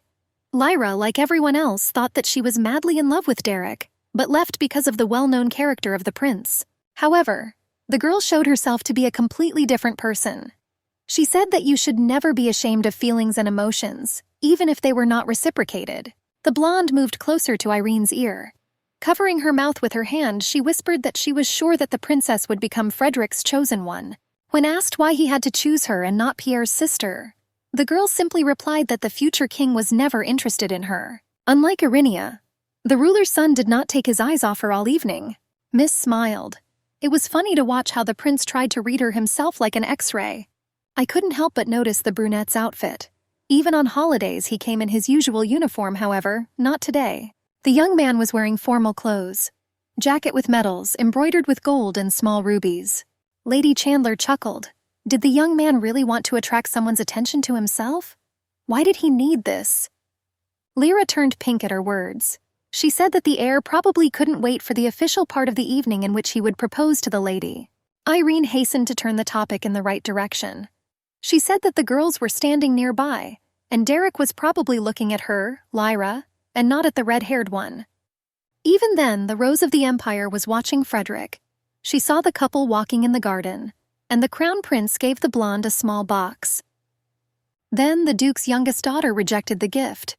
At that moment, Irenia came out from behind the bushes, giving an expression of sincere surprise at the sight of His Majesty. The brunette smiled at his friend and handed her the box. This is how the beauty acquired new gems in her collection. Such a gesture felt like a handout to a beggar. And this was always repeated when the ladies did not accept gifts from Frederick. In order to seduce a guy, you had to accept the gift with a particularly happy look. Despite the fact that initially the thing was for a completely different person, the gem was the size of a finger. It shone and shimmered in the sun like a drop of honey. Then Lyra smiled happily and almost clapped her hands. Only at that moment Irenia did not understand why the blonde was happy. That same evening, Miss gave the stone to her maid, Eve. She was very happy and accepted the gift with great pleasure. Therefore, if Derek looked at her, he would only mourn the loss of a strong family for his family. He definitely needed a girl with a strong-willed, collected, and strong character. Lyra did not fit this image. Pierre came up from behind. He frightened her with a sharp touch on the lady's shoulder. The sister smiled joyfully when her brother arrived. In the knight's second hand was a plate of caramelized fruit, cherry cakes, and cookies. The girl bowed and went to her partner because the dancing was going to start very soon. Irene waved to her distant sister with a smile. Taking a closer look at the saucer, Miss realized that each chosen dish was her favorite of the entire selection in the banquet hall. Sylvian admitted that he remembered this even on the day when the Chandler family arrived at the Duke's house. Then the guy paid special attention to what my lady was choosing for herself. Irenia's cheeks turned red. This attitude was very pleasant and caused a warm feeling in the chest. The blonde himself was embarrassed. He wanted to please the princess, as a result of which the miss was delighted with the young man's manners. Unlike him, Derek was never interested in Irene's tastes. What she liked to do and where her favorite place to read was, he also didn't know. Hiding her smile behind her glass, the red-haired woman said that she understood why love letters were sent to the 7th Nightly Squad every day. The princess liked it when emotions were read on the faces of her interlocutors. In Frederick's case, he seemed to have no feelings at all. Standing with her back to her companion, the girl said in a languid voice that the evening was wonderful only because of the presence of Pierre next to her. After standing for a minute, the young man came closer to the girl and turned her to face him. With hope, he asked whether these words really hinted at a second chance for the young man. The red-haired woman came close to her companion and pressed her whole body against him. Maintaining eye contact, she took a cookie from the plate. Flirtatiously, not wanting to answer directly, she invited the blonde to try her favorite sweet. Before the commander had time to take a bite, the prince's voice came from behind. There was metallic anger in the voice. Not paying attention, Irenia continued to hold the bitten dessert in her hands and shook the crumbs off the soldier's shirt. Pierre was about to swallow the crumbs as quickly as possible, but nearly choking, he began to chew more slowly. The views of all the guests immediately turned to the trio in the center of the hall. Love triangles have always interested people more than healthy relationships. Unfortunately, amber eyes slid over the prince's face. Why couldn't he sit on the throne and rushed up to the couple? What was the reason for the brunette's anger, other than the fact that the red-haired woman did not pay attention to him? The girl did not understand what right a man had to interrupt their evening and express his own dissatisfaction without being someone for the young couple. Miss did not want to deal with the prince, so without hesitation she brought the strawberry to her companion's lips. He, having a personal feud with the future ruler, leaned over with a grin and ate the berry from the lady's hands. It was clear from Frederick's face that he was angry and definitely wanted to take revenge on the impudent couple. Coming closer, he muttered almost in a whisper, so that the princess would not pretend that she had not heard her master's address. Brushing away her cherry strands, Lady Chandler replied that she was simply no longer submitting to the brunette's authority. Sighing, she recalled that she couldn't read minds, which is why she didn't understand when the man woke up and approached them. As soon as Derek wanted to start a quarrel in a raised tone, Pierre covered the girl with himself. He said that there was no need to start a conflict in public. Mrs. Eyes sparkled. She was extremely pleased that the young man stood up for his companion. Flashed his violet eyes. He asked me to warn him in future if he suddenly wants to borrow a lady. Given Irene's wishes, the partner could not allow Prince Derek to leave the hall with Miss. It was as if a thunderstorm had broken out between the men. Irenia wondered what else happened between the guys that she herself didn't know. Judging by the faces of the young people, they were only too happy to spoil each other's evening. The red-haired woman stood between the soldiers. It was impossible to let them fight. It would not only ruin Mrs. Evening, but also glorify her face as the lady for whom the aristocrats fought. She asked His Majesty to pay attention to the fact that the princess's chosen one was still Pierre Sylvian. If the crown prince needed to speak to Milady, he should have waited until the end of the evening.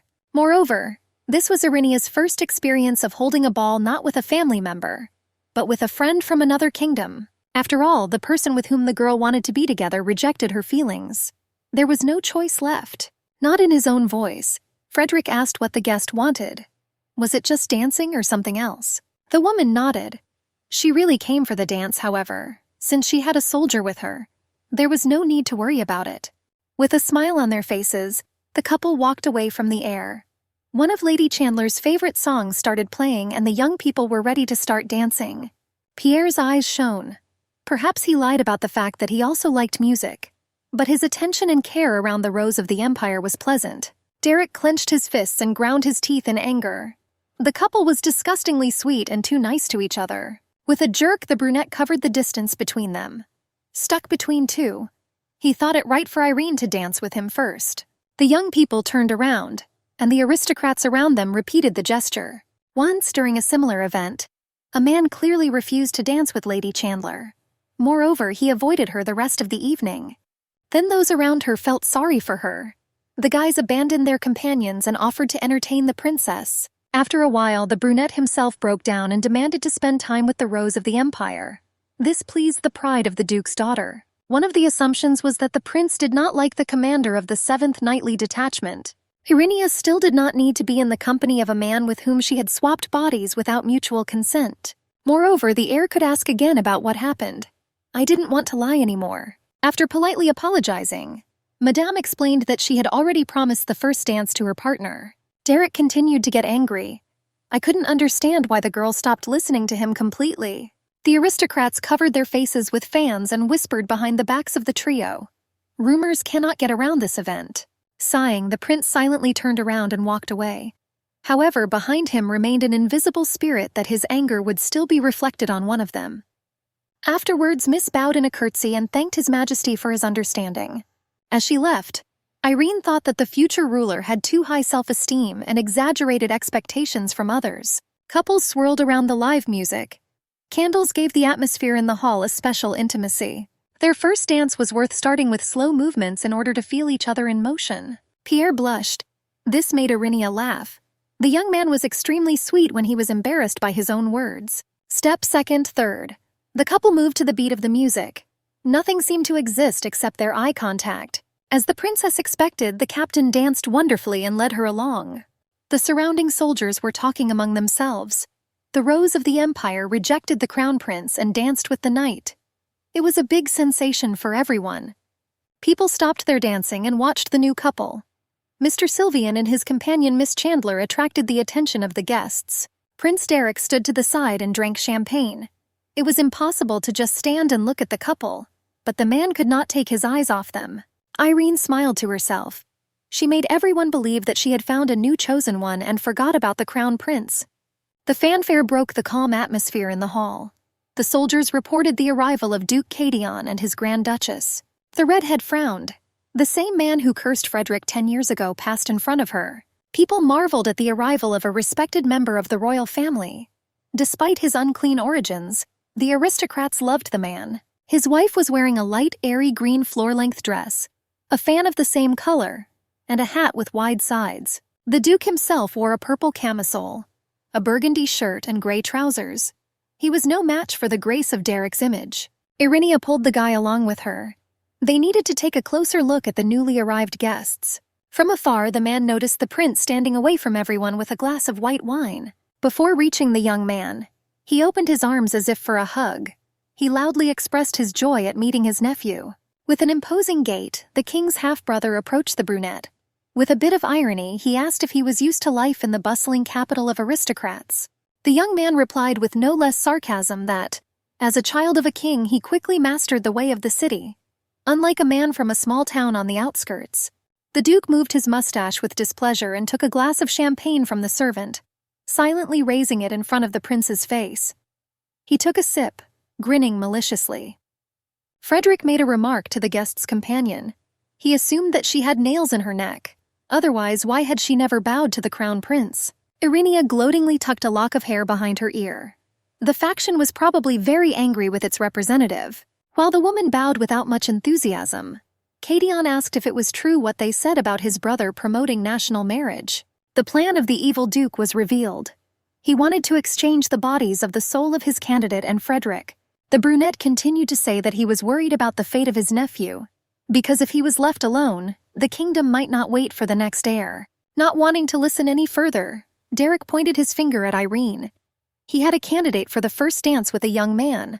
Irenia took a menacing pose. It was wrong for the guy to set her up like that. Moreover, she and he had no intention of touching each other. The situation was extremely difficult. If you refuse the miss now, a lady from the faction will immediately take her place. However, if she agreed, she would be betraying her family and the royal family with which they lived side by side. This was the prince's character. He silently released the couple, knowing that in any case he would achieve his goal. The brunette came up and extended his hand in a leather black glove. He suggested we dance together. With obvious hatred in his eyes, Pierre turned away and was already thinking about where he could go during their dance. Irenia, playing the role of the duke's diligent daughter, accepted the crown prince's hand and bowed in a curtsy. Taking his hand, the girl pressed her nails into the young man's palm and continued to smile with her signature smile. In a whisper, Derek asked if Lady Chandler was so unpleasant dancing with him. Smiling at those around her, she also quietly replied that earlier the man himself had refused to dance with her. Now he made scenes in front of the public. This was unacceptable and not necessary for a lady of decent society with a good reputation. Smiling sadly, the young man asked if the princess blamed him for her past actions together. Walking along the carpet, the red-haired woman recalled how Frederick once hated touching her pale skin and fragile body. At these words, the prince stopped, despite the fact that the lady pulled him further. As if the child was stubborn in place, he protested, denying that he had ever disdained touching Madame. This surprised Irene. After all, it was Derek who was against dancing, reading together and walking with the princess. Looking down, the beauty replied that she was able to understand at what moments people loved her, and at what times they avoided and hated her. The heir was even more taken aback. He asked why Milady got the idea that he hated her. Irenia's cheeks turned red. She recalled that every time she wanted to spend time with him, the brunette pushed the girl away like an annoying fly. Now it was the crown prince's turn to blush. After all, the guy avoided and was afraid not at all because he hated, but on the contrary. The music started playing. It was time for the main couple of the evening to start dancing to lead the rest of the guests. The young people held hands. The young man's warm palm lay on Irene's waist. Step by step, timidly, the two began to dance. They looked quite harmonious. The girl's fragile figure looked graceful against the backdrop of the muscular and strong body of the king's heir. The feeling of a hand on my waist was completely different from Pierre's touch. As it turned out, Miss blushed very red. Smiling, the prince asked what his companion was thinking about. Out of anger, Irene stepped on her partner's foot.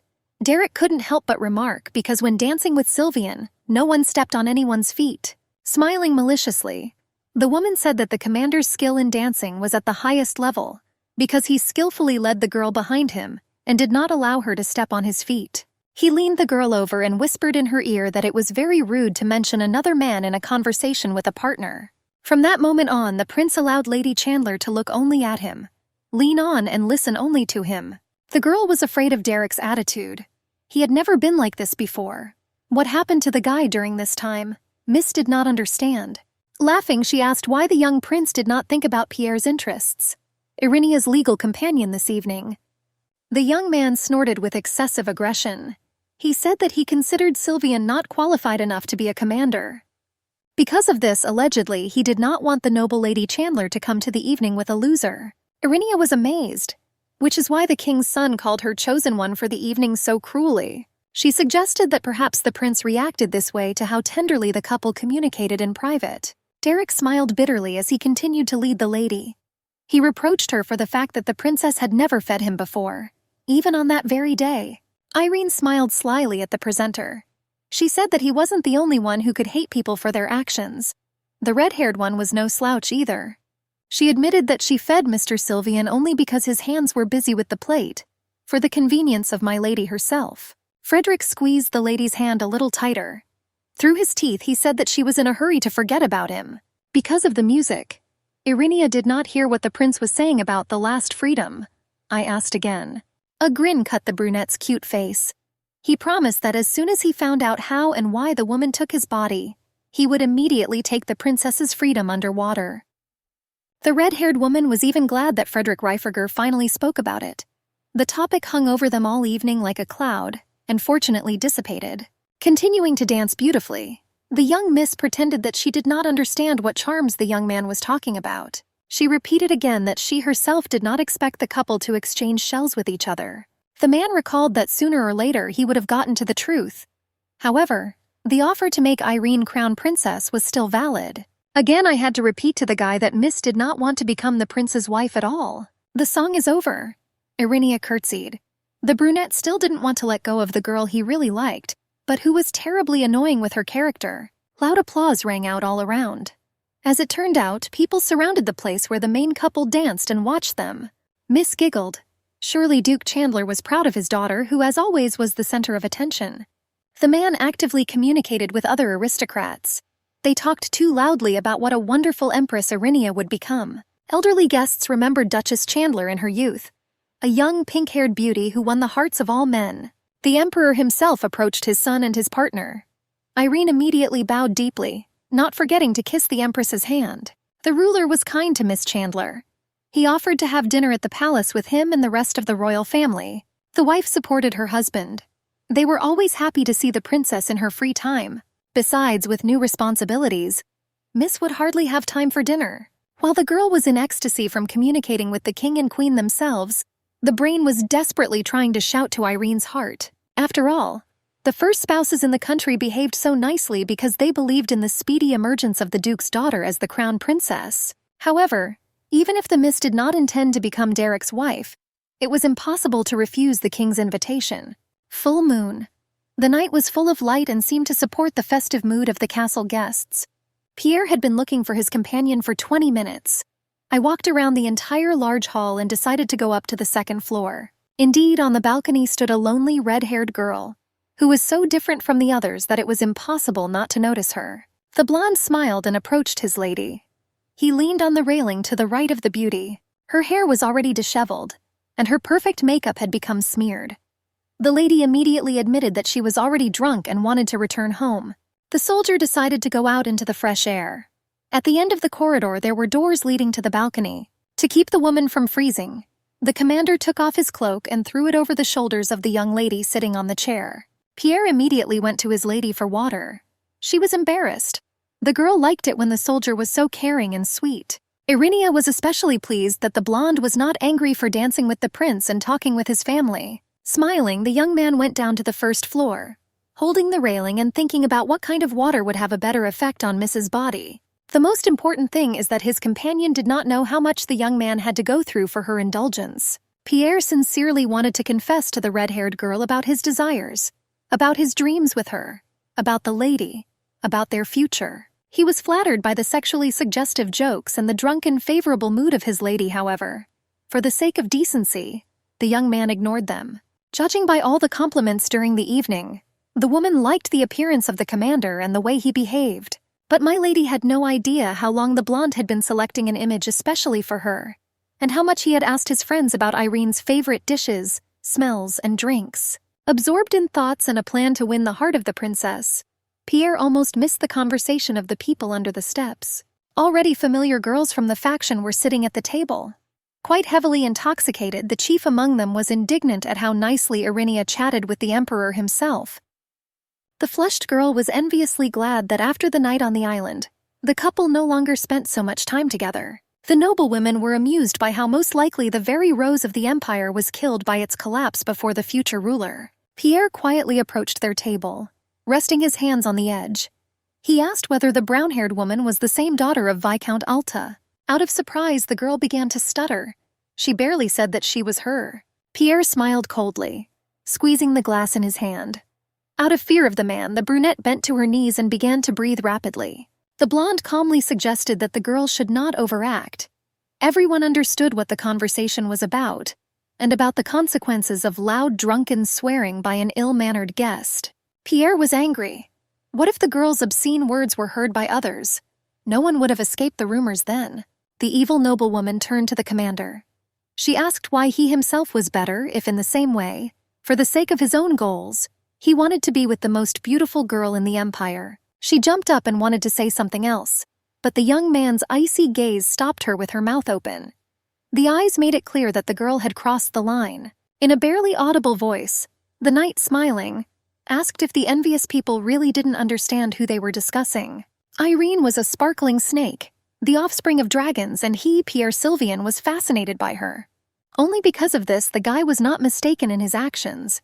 Some of these words scared the brunette, and she backed away. She began to scream that the commander of the knightly detachment had gone crazy, was out of his mind. The young ladies sitting a little further away asked why Lady Viscount behaved so defiantly. Before the brown-haired woman had time to turn away, water from the young man's glass splashed into her face. The noblewoman screamed about the inappropriate behavior of the guest and pointed out to all passers-by her wet face and the empty glass in the hands of the blonde. One of the aristocrats asked how such a respected man could act so low and spill water on a lady. Pierre sighed exaggeratedly. With extreme disappointment in himself, he apologized to the lady for his awkwardness. The girl immediately became embarrassed and transferred the blame to herself and her drunken state. This made the guy happy. Having confirmed the version, he specially said loudly that people under the steward were often more energetic than in ordinary life. Openly mocking, the guy handed the girl a handkerchief so that she would not catch a cold in the wind in wet clothes. The aristocrats, of course, took Pierre's place. They were outraged by Lady Alt's behavior, because the man apologized to her and even helped her. Irene watched this. She was pleased with her partner's action. Now the girl would never spread rumors about the princess. The guy, who was supported by the empire and the aristocracy faction, was not afraid of the noblewoman. Therefore, without worrying that he would tarnish his reputation, he stood up for the lady. Having admired the handsome man, Irenia realized that the commander of the 7th Detachment of the Knightly Guard was ideal for her. Pierre returned 5 minutes after the end of the skirmish. He apologized for being late, leaving his companion alone. There were 3 glasses of water on the tray, with ice, warm and at room temperature. The redhead smiled, what the soldier was not ready to do in order to capture the princess's heart. Having chosen warm water, the woman drank a little. She asked if the guy took care of the purity of rumors after the clash with the noblewoman. Blushing, the young man walked away a few steps, placing the tray of water on the railing. The blonde said something barely audible about how the girls didn't get along with each other, and the guy decided to sort it out. Amber eyes scanned the soldier's behavior. Now the knight looked like a scolded child. The girl looked at the man contentedly. After a long conversation with Derek, she was completely unaccustomed to the emotions of normal young people. After Irene expressed her gratitude for her support, Sylvian seemed to blossom. He promised to make the lady happy every day of his life. He offered to come together to Lyra's tea party.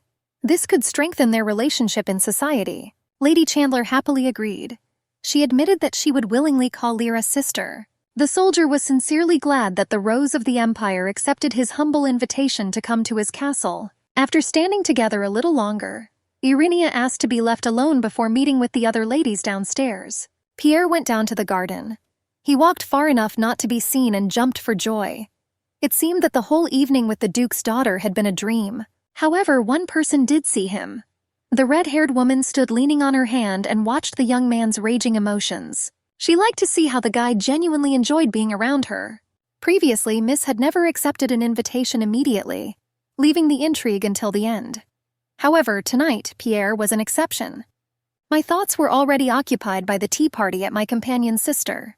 For some reason, this ordinary event gave me goosebumps. Derek began to choke. It was painful to breathe and even worse to exhale. The Marquis ran up trying to help the prince. However, everything happened very quickly and unexpectedly. The couple's bodies swapped each other again. Frederick, in Irene's body, felt his hair and looked around. How this was possible was the only question in both of their minds. The prince stood aggressively and looked at Lady Chandler's back. This should not have happened again. The spell was lifted after the potion. Irinia could not make a mistake in preparing the antidote. Everything went according to the rules. Only now the couple swapped bodies without even touching. Perhaps the curse could have been changed. But who needed it if no one knew that the couple was already in an exchange? Frederick asked the Marquise to leave him and Irene alone. There was an important conversation ahead. Having drawn the pink curtain, the couple met menacing glances.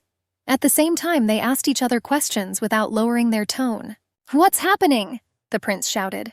"Why did we switch bodies again?" Irene answered the riddle. The girl in the guy's body looked like a little boy about to cry. They weren't meant to be each other again. Derek in the lady's body, on the contrary, looked even angrier. The heir believed that Miss Chandler was to blame for everything. Irene got angry and took off her cloak from her dress uniform. "I wanted to show His Majesty's behavior as if in a mirror." And so they became enemies again. The curse worked again, and now the conversation could certainly not be avoided. The couple stood in silence for 5 minutes. Frederick leaned on the railing and began to freeze because of his open-shoulder dress. The girl was thinking that there was no time to waste playing games of silence. But it was also impossible to tell everything to the crown prince. One thought was still in the lady's head. Perhaps, after spending that night together, the couple overdid it with emotions. In this case, there was only one way out. Another night spent together with a softer outcome.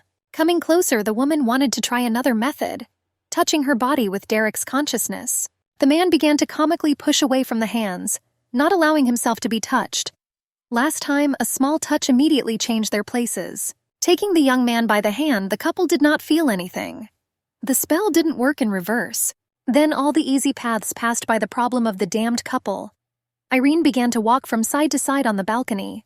The couple could try to hug or merge in a kiss. That is, it meant putting feelings into touch. From such thoughts, Irinia in the prince's body blushed and began to breathe heavily. It was wrong to think about your own body in that way. Frederick did not understand anything at all. The girl took and then let go of his hand. He kept asking questions about what it all meant. After standing holding hands for 2 minutes, the souls returned to their bodies.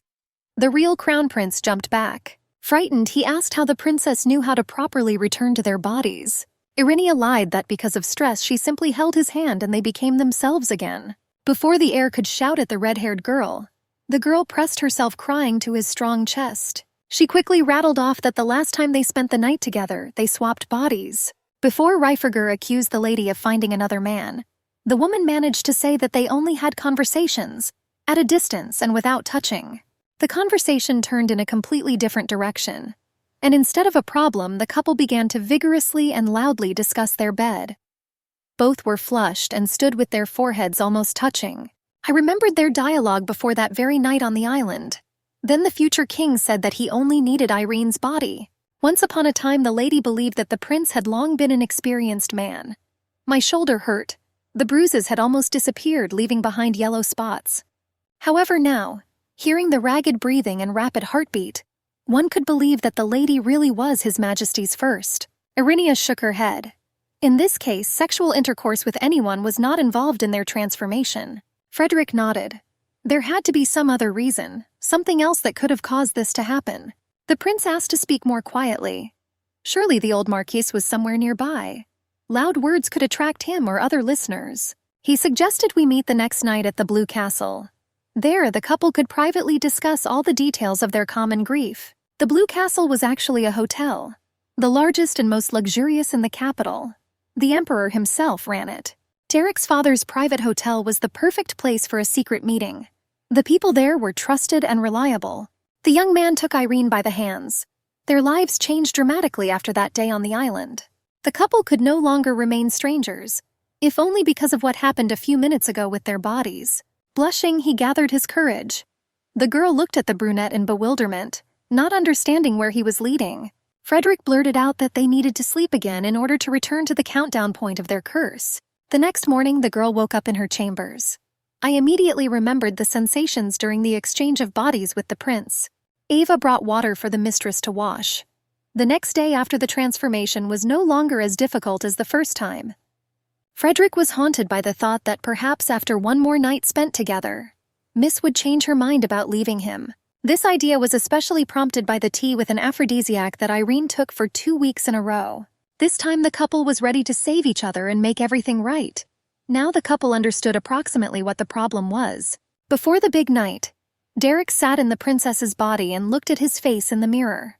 I couldn't stop looking at the facial features of the Rose of the Empire. The maid entered the room at that moment. She asked why the lady was looking at her reflection again. The prince lied that he was worried about the condition of his skin and looked at every centimeter of his face. Ava hastened to assure the girl that there was nothing to worry about, and the noble oils from the healers helped keep the lady's skin toned. Since the lady was talking about health, the maid just reminded her of her meeting with Mr. Killian, who had several questions for my lady. The prince quickly realized who they were talking about. The same boy with the precious stones who interrupted their last conversation in the garden. The guy wondered whether it was worth canceling the meeting with the jeweler, or whether he wanted to look inside Irene's life. Having made a decision, the girl sent a maid to let the guest into the hall. The blonde entered the room. Derek didn't know how to behave in the red-haired body, so he simply froze looking at the guest. The boy laughed. He asked what surprised his sister so much. The heir was amazed at such close communication with an ordinary merchant. The boy's gray eyes indicated that he was a hybrid from a country enemy to them. Derek couldn't mistake anything for those eyes. If Killian was indeed a wizard, this could play an important role in how the transformations are connected to the prince himself and Irenia. Perhaps this boy was one of those people who helped the princess learn about the body swap spell. Many thoughts swarmed in the young man's head. Very little came together. Remembering the lady's manner of communication, he quickly sat down with his legs crossed. He replied that there was nothing more than a short glance. He directly asked why Killian had come and what was new with him. The thief's eyes immediately lit up with fire. There was new news about Duke Cadion. This surprised Derek. Whatever, but he wasn't ready to hear about that. Right after the ball at night, he sent an envoy to the Kingdom of Wizards. He said that his spies were now monitoring the developments on the other side of the river. While he had the opportunity, Frederick wanted to find out more about his father's half-brother. When asked why the guy delayed the news for 12 whole hours, he turned away in embarrassment. He answered that in addition to how to get truthful information, he also needed to worry about the safety of himself and people. In response, the blonde mentioned Triple Street, the same main shopping street known throughout the country. If Killian lived and ruled there, then the prince roughly understood what Irene wanted from the thief. Suddenly, the boy knelt down and laid his head on her lap. The prince was taken aback and pulled his hand away from his own leg. After the request to pat the scout on the head, the man boiled. The relationship between his lady and the hybrid was extremely strange. The bloodhound's eyes looked like those of a hungry cat begging for a treat from its owner.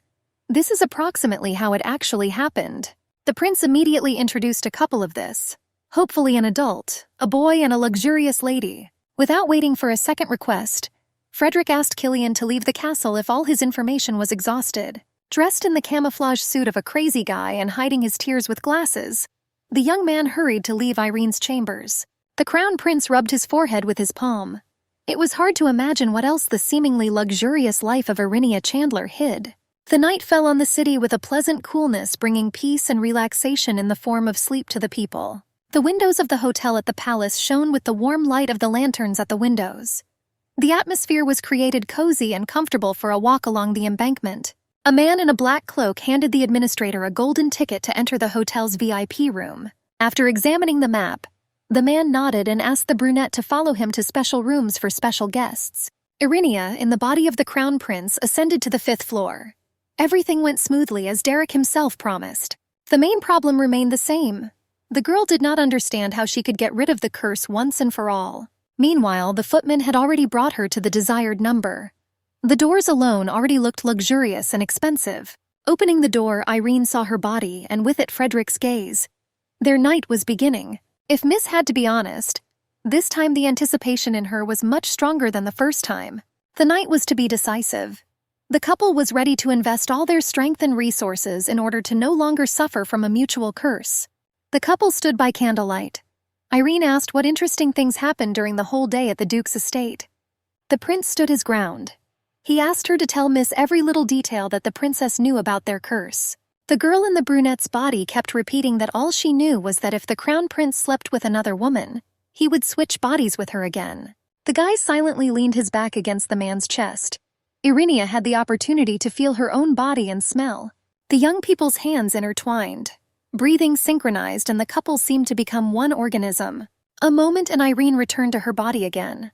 One touch filled with feelings returned everything to its place. Derek gently hugged the red-haired girl's fragile body to himself. He asked why she thought that the prince would need another girl. The girl's cheeks turned red. The brunette's voice really sounded offended at such a stupid idea from his companion. No matter how long the young people stood holding hands, the problem was not solved on its own. The lady's thoughts were occupied by the fact that she was tired of standing for a long time with Frederick. However, for her it was better than looking into each other's eyes. Blue-Eyed asked what the princess wanted from their second night. Lady Chandler shook her head. She didn't want to demand anything from the guy and didn't think of placing any special hopes. The young man smiled. I wanted to ask only one thing from my companion, so that she calls her partner by name. Another request escaped his lips. The brunette squeezed his shoulder and asked him not to leave until he woke up. The red-haired girl thought about it. Why did the prince ask for such intimate things? However, for the sake of lifting the curse, even this could be tolerated. She looked at her companion with the cutest cat eyes. She asked me to tell her all my wishes and she could fulfill them. In a whisper, Frederick said that he did not want to ask for anything more and kissed the beauty. Gentle kisses and hot touches gave her goosebumps. This time the guy was bolder than the first. Amber eyes tried to scan the young man's face. The girl did not understand what the prince wanted and what was on his mind. She abruptly pushed the young man away, breaking the kiss. She asked if her partner had forgotten anything. He nodded and reached for the box of pills. The red-haired woman noted that he was not the least bit ashamed of his forgetfulness. The young man prepared special pills that would make it possible not to get pregnant, even from the slightest grain of a pill. After chewing the pill, he again merged into kisses with Irinia. I didn't want her to worry and act awkwardly around him. The candles pleasantly enveloped the room in the smell of sweet wax and living fire. The couple lay on the sheets, crushing them, warming the cold silk with the warmth of their bodies. The guy loomed over Irene. His cheeks turned red, his eyes opened wider, and his pupils dilated. The young man asked to call him by name. Such affectionate, simple treatment created a comfortable and trusting atmosphere between the couple. Almost in a whisper, Miss called him by name and pulled him by the neck to her dry lips from frequent breathing. The moon illuminated the room filled with romance and feelings of two young people who were already asleep. The difference that they were not a couple was immediately noticeable. After a night together, everyone slept in their own half without touching their bodies again. Frederick stood up first. He sat down on the bed, rustling the blanket. He ran his fingers through his hair, remembering pleasant moments with the lady sleeping next to him. On the shoulder that looked out from under the blanket, red marks of the brunette's strong fingers appeared. The guy hoped that the lady would agree to become crown princess. After all, he did everything he could to satisfy his partner. Even the medicine itself, which he prepared himself, showed that even at the wedding, young people did not have to immediately take care of the heirs. I imagined their wedding would become the largest event in the empire in the last 20 years. I was already thinking about how many children the couple would have. What would the babies be like? The wind blew pink tulle. Cool, fresh air illuminated the candlelit room. For an hour now, the prince had been watching the red-haired girl sleep and peacefully turn from side to side. Carefully, so as not to wake him, he reached out to touch Milady's silky crimson hair. I imagined how beautiful the bride's white veil would look on her bright hair. The girl would become the most beautiful in history. Derek really wanted Irene to be with him. The soft hair and character when the lady was in a good mood reminded him of the puppy that his mother once gave him. The only friend in captivity in a foreign country where everyone hated him. The boy spent all his time with the small red-haired baby. I stroked his big ears, ran with him, shared lunch and slept in his arms. The child always promised to protect his friend. A few days later, the puppy was poisoned. He whined and cried in pain while little Derek cried and tried to save him. Miss woke up. She stretched and asked what His Majesty was thinking about after sleep, also with an extremely serious look.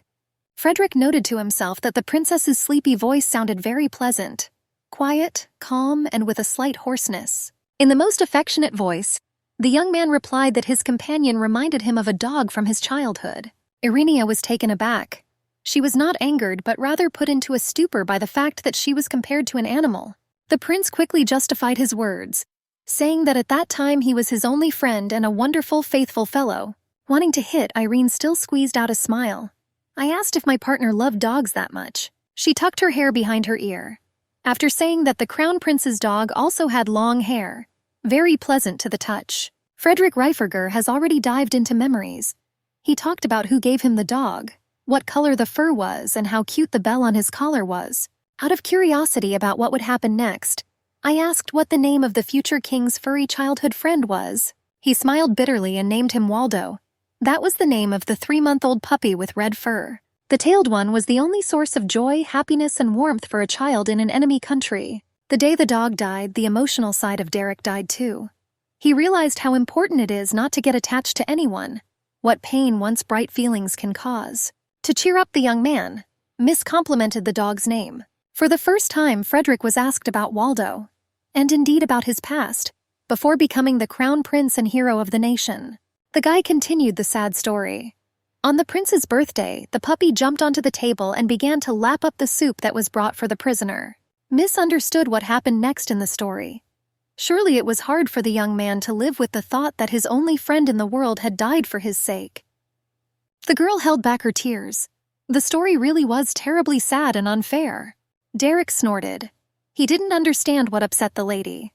Moreover, at that time he considered himself a weakling, since he could not protect not only himself, but also the smaller ones. The red-haired girl realized from the outburst of anger and harsh words of the young man that he missed Waldo. But the guy didn't want to show his weaknesses. I didn't want to completely open myself to someone else's view and opinion. His motto at that time was not how to save yourself and keep yourself from evil. Then he could not keep the most valuable thing during his life. This killed the crown prince even after several years.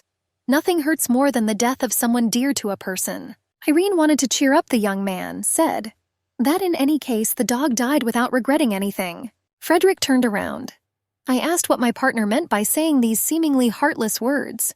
She explained that the puppy's main task was to protect its owner and protect him, which is what the tiny friend did. For the young prince, Waldo was his whole world, and he wished him a long and happy life. The dog, on the other hand, wished for the safety of its owner and fulfilled its duty, despite the fact that it passed away very early. These words surprised the prince very much. Warmth and tenderness seemed to spread in my chest, not only to his dead friend but also to Irenia. Frederick sat up in bed again and crossed his arms. I thought about the princess's words and how deep her thoughts were. The brunette was very embarrassed by his revelation to the lady, but was also glad that she cared. After looking at the face of the future king for another moment, Irene smiled and again lay down with her back to him. Every time the young man heard the red-haired voice, he simply thought about it. Somewhere in the area of his heart there was a pleasant tingling sensation. It was a feeling he couldn't control. Moreover, I had never felt anything like this before. The girl touched something that she shouldn't have, something that the prince had been hiding for a long time. There was a tightness in my chest. The brunette thought that he needed to sleep until lunch to give the body a rest and the brain to filter what happened.